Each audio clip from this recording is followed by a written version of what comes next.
बिस्मिल्लाहिर्रहमानिर्रहीम। Dear friends, अस्सलाम वालेकुम। उम्मीद है आप सब खैरियत से होंगे और हमारी वीडियोस को लाइक करें। मेक श्योर करें कि आप हमारे चैनल को ज़रूर सब्सक्राइब कर लें ताकि लेटेस्ट वीडियोस आपको मिलती रहें। डियर फ्रेंड्स, आज की वीडियो के अंदर हमने सिविल जो ट्रायल है, सिविल केस है, उसकी स्टेजेस को डिस्कस करना है। Stages of a civil case. सबसे पहले जो है सिविल केस जो है वो स्टार्ट होता है जब कोई बंदा दावा करता है, यानी कि वो इंस्टीट्यूशन ऑफ द सूट से स्टार्ट होता है, यानी प्लेंट फाइल होती है, तो उधर से ही सिविल सूट जो है, जो सिविल केस है, उसका आगाज हो जाता है। देखिए सबसे पहले क्या हुआ, सिविल केस स्टेजेस।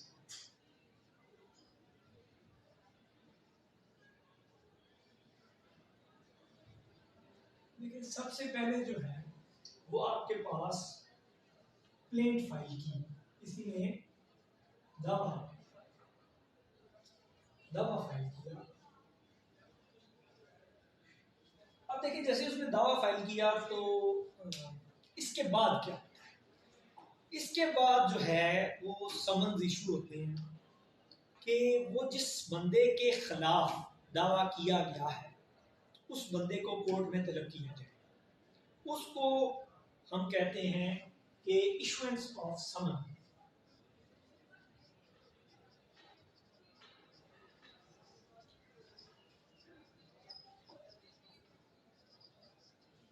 ये दूसरा स्टेप हो गया। अब जब इशुएंस ऑफ समन है, इसके अंदर मुख्तलिफ तरह से कोशिश की जाती है कि वो जो दूसरा बंदा है जिसके खिलाफ दावा किया गया है उसको बुलाया जाए अदालत। इसके अंदर मुख्तलिफ मोड्स को अपनाया जाता है। अब फॉर एग्जाम्पल अगर तो वो बंदा आ जाता है, अभी हम इसको करते हैं कि वो बंदा अगर अदालत आ जाता है तो फिर क्या, अगर वो नहीं आएगा तो फिर वो हम एक्स पार्टी की तरफ निकल जाते हैं, वो एक अलग प्रोसीजर है। तीसरी जो चीज है वो क्या हुआ कि जब वो बंदा आ गया अदालत तो जज साहब उसको कहते हैं कि आप अपनी रिटन स्टेटमेंट यानी कि जवाब दावा, यानी कि रिटन स्टेटमेंट जमा कराएं विद इन 30 डेज। 30 दिन के अंदर अंदर उसको टाइम दिया जाता है कि आपने अपनी रिटन स्टेटमेंट यानी जवाब दावा जमा कराएं।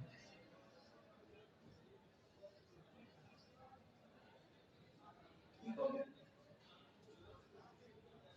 जवाब दावा उसने 30 दिन का टाइम दिया जाता है कि अब तुम जवाब दावा जमा करो। अब जब इसने जवाब दावा जमा करा दिया तो इसके बाद क्या होता है, इसके बाद फ्रेमिंग ऑफ इश्यूज, यानी समझे कि जो इख्तलाफ की बातें हैं,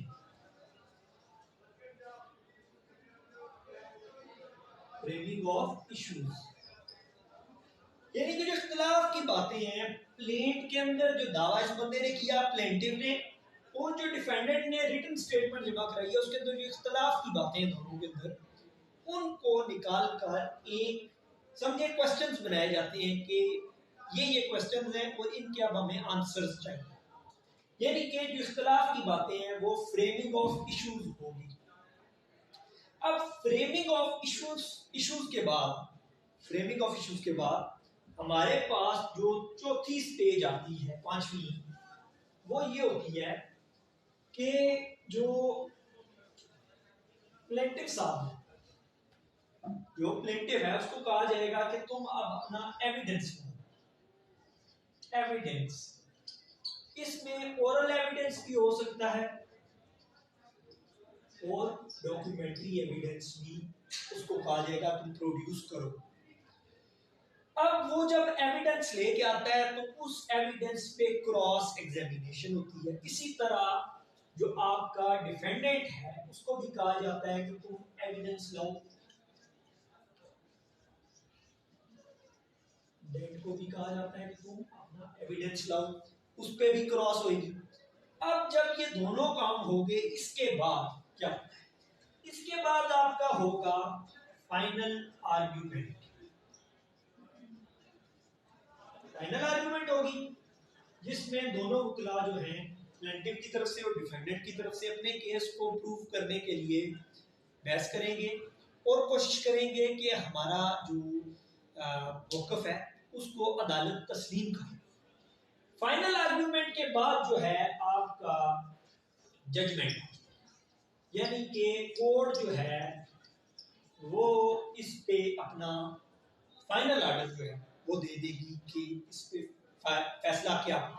अब जजमेंट के खिलाफ आपको पता है कि हम अपील में जा सकते हैं, यानी कि ये एक कोशिश मैंने की है कि आज सिविल का जो उसको हम सम अप करें और आप ऑडियंस के साथ शेयर करें। आपकी समातों का बहुत शुक्रिया। अस्सलामु अलैकुम।